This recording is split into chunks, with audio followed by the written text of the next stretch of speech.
25 insane facts about Shanghai you never knew. Number 1 will blow your mind. Number 25. The name Shanghai translates directly to upon the sea, a fitting title for a city that grew from a small fishing village on the muddy banks of the Yangtze River Delta into one of the largest ports on Earth. For centuries, the settlement was little more than a collection of wooden huts where fishermen dried their nets. Today it is a megalopolis of over 28 million people. Number 24. Shanghai's metro network stretches over 800 kilometers across 20 lines, making it the longest rapid transit system on the entire planet. The first line opened in 1993, meaning the city built the world's largest subway network from scratch in just 3 decades. By comparison, London's Underground took over 160 years to reach roughly half that length. Shanghai adds new stations almost every year. Number 23. The Shanghai Maglev is the fastest commercial train service in the world, covering the 30-kilometer journey from the airport to the city in just 7 minutes and 20 seconds. The train floats above the track on powerful magnetic fields, producing almost no friction. Passengers can watch a digital speedometer inside the cabin climb past 430 kilometers per hour while the scenery outside turns into a blur. Number 22. The Bund, Shanghai's iconic waterfront boulevard, is lined with dozens of grand European-style buildings constructed during the era when foreign powers controlled large sections of the city. British, French, American, and Japanese authorities carved Shanghai into separate concessions and built banks, trading houses, and consulates that still stand today. The skyline along the Bund looks more like London or Paris than China. Number 21. During the 1920s and 1930s, Shanghai earned the glamorous nickname Paris of the East thanks to its thriving jazz clubs, Art Deco architecture, European-style cafes, and wild nightlife. The city attracted adventurers, gangsters, spies, and socialites from around the world. It was one of the most cosmopolitan cities on Earth at a time when much of China remained deeply rural and isolated. Number 20. With over 28 million residents, Shanghai's population exceeds that of entire nations like Australia, Romania, or Chile. The metropolitan area is so vast that traveling from one end to the other can take several hours even by express train. Managing a city this enormous requires infrastructure on a scale that most governments struggle to even imagine, let alone build and maintain. Number 19. Shanghai Tower. The tallest building in China and the third tallest in the world at 632 meters, features a twisting exterior that rotates a full 120 degrees as it rises. This spiral design is not just aesthetic. Engineers discovered that the twist reduces wind load on the structure by 24%, saving over $58 million in construction materials compared to a conventional straight tower. Number 18. After dark, Shanghai's streets and parks come alive with thousands of stray and semi-feral cats that have become an unofficial part of the urban ecosystem. Local communities have organized vast feeding networks, and dedicated volunteers maintain shelters and spay-neuter programs across the city. Some neighborhoods have become famous for their resident cat colonies, attracting visitors who come specifically to photograph them. Number 17. The former French Concession remains one of Shanghai's most charming neighborhoods, with tree-lined boulevards, wrought iron balconies, Art Deco apartment blocks, and bakeries selling authentic croissants. France controlled this district from 1849 until 1943, and the architectural legacy is so well preserved that walking through certain streets feels like being transported to a quiet quarter of Paris or Lyon rather than central China. Number 16. During World War II, Shanghai became one of the only places in the world that accepted Jewish refugees fleeing Nazi persecution without requiring visas or documents.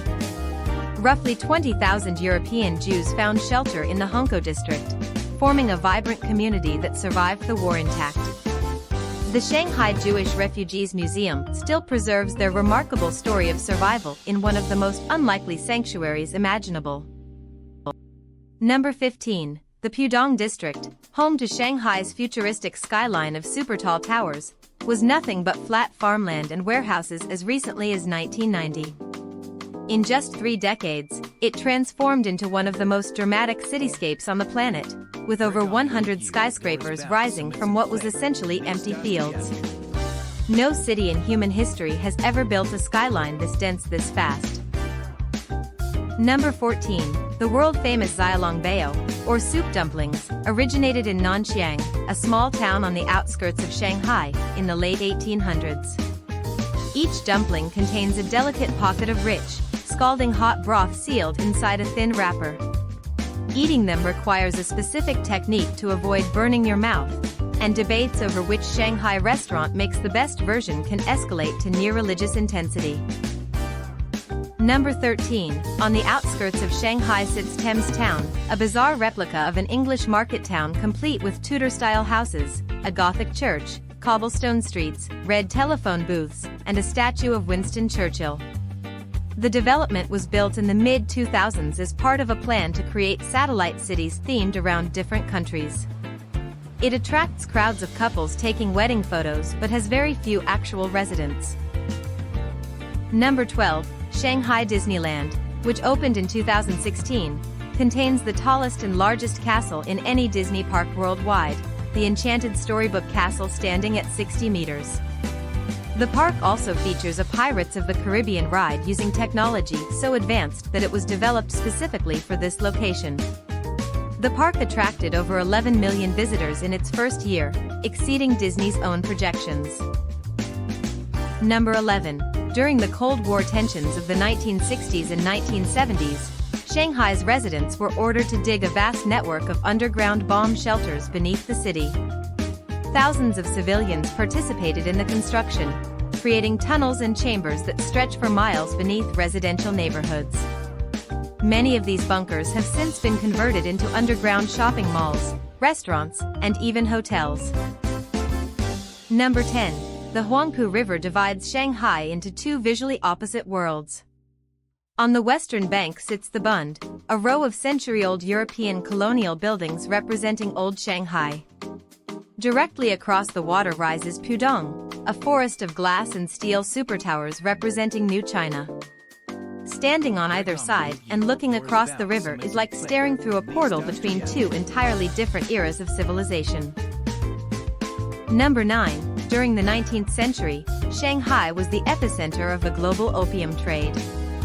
British merchants flooded the city with the drug, and at the height of the crisis, Shanghai reportedly contained more opium dens than educational institutions. The devastating addiction epidemic contributed to the Opium Wars between China and Britain and left scars on Chinese society that shaped the nation's deep suspicion of foreign influence for generations. Number 8. The Yu Garden in Old Shanghai was constructed between 1559 and 1577 by a Ming Dynasty official who wanted to create a peaceful retreat for his aging parents.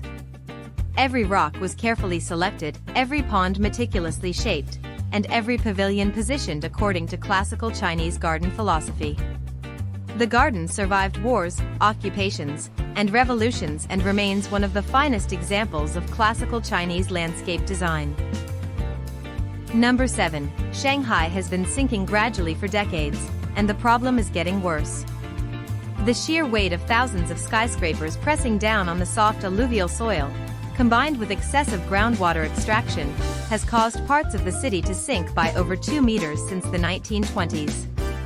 Engineers have slowed the process by injecting water back into underground aquifers, but the city continues to settle by several millimeters every year. Number 6. After dark, unauthorized street food vendors materialize on sidewalks across Shanghai, setting up portable grills and walk stations that serve some of the best food in the city. Local authorities periodically crack down and clear them out, but they always return within days, popping up in new locations. Shanghainese locals know that the best late-night meals are found at stalls that technically do not exist. Number 5. In July 1921, 13 men gathered inside a small brick house in the French Concession of Shanghai and secretly founded the Chinese Communist Party. Among them was a young delegate named Mao Zedong. The meeting had to be moved to a boat on a nearby lake after police grew suspicious. That clandestine gathering in a quiet Shanghai neighborhood ultimately changed the course of history for over 1 billion people. Number 4. During the 1920s and 1930s, the Green Gang, led by the infamous Du Yuesheng, effectively controlled Shanghai's underworld and much of its legitimate economy. Du ran opium trafficking, gambling, and prostitution rings while simultaneously sitting on the boards of major banks and charities. Politicians, police chiefs, and foreign diplomats all answered to him. He was the most powerful man in Shanghai, and almost none of it was legal. Number 3. In the Suzhou Creek area, pockets of old Shanghai survive as crumbling, half-demolished blocks where former residents were relocated to make way for development projects that stalled or were abandoned. These eerie urban ruins sit just meters from gleaming new towers, creating jarring visual contrasts between decay and modernity. Photographers and urban explorers are drawn to these ghost blocks before they inevitably vanish forever. Number 2. In the early 1800s, Shanghai was a modest coastal town surrounded by marshland and rice paddies. Within just 2 centuries, it exploded into the largest city proper in the world by population, a transformation so rapid and total that it has no parallel in human history. The speed at which Shanghai reinvented itself, from fishing village to global financial capital, challenges everything we think we know about how cities grow. Number 1. For nearly a century, Shanghai was humiliated. Foreign powers seized its land, divided it into concessions, flooded it with opium, and treated its people as second-class citizens in their own city. The Chinese call this era the century of humiliation. Today, Shanghai's skyline towers over every European city that once occupied it. Its economy dwarfs theirs, and the Pudong district alone generates more wealth than many of the nations that once carved Shanghai apart. The city did not just recover. It became the answer,